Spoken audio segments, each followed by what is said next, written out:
Apa beza SIM card Tone Wow Lite, Pro dan juga Biz? Beza dia adalah yang pertama harganya. SIM card Lite RM19.50. Dengan SIM card Lite ni anda akan dapat data 10GB untuk 2 bulan, call tak ada. Jadi anda kena top up lah. Data tu sebenarnya untuk anda guna test internet saja. Dan anda akan dapat PA takaful RM30,000.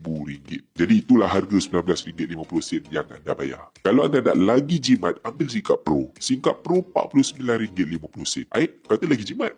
Untuk SIM card Pro, anda dah siap dapat pelan FU35, iaitu anda akan dapat 150GB unlimited call untuk sebulan. Jadi bulan pertama anda dah tak payah top up. Bulan depan baru top up. Pelan FU35 harganya RM35. Jadi bayangkan kalau anda pakai SIM card Lite RM19.50, lepas tu anda top up lagi RM35, kos anda dah RM50 lebih. Tapi kalau anda beli SIM card Pro, anda hanya bayar RM49.50. Sebab tu lagi jimat. Anda akan dapat PA takaful RM30,000 juga, dan juga ekstra insurans nyawa sebanyak RM4,000. Ada satu lagi SIM card yang lagi premium, iaitu SIM card Biz. Harga dia RM128. Anda akan dapat SIM card dengan plan FU60, iaitu 500GB data beserta dengan unlimited call untuk sebulan. Jadi macam biasa, bulan pertama anda boleh guna data tersebut, bulan depan baru top up. PA takaful anda akan naik kepada RM50,000 dan insurans nyawa kekal RM4,000. Ada lagi beza dia. Kenapa SIM card Biz ni premium? Sebab peratus komisen anda dibayar paling tinggi. Dengan SIM card Biz, komisen anda dibayar sebanyak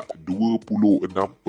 Berbanding dengan SIM card Lite, bila anda pakai, anda perkenalkan kepada orang lain, anda dibayar komisen sebanyak 14% saja. SIM card Pro 16%. Jadi sebab itulah kenapa SIM card Biz harga dia premium. Peratus komisen dia paling tinggi. Untuk SIM card ni anda hanya bayar sekali saja. Lepas tu bulan depan anda boleh top up ikut plan apa yang anda suka. Silakan.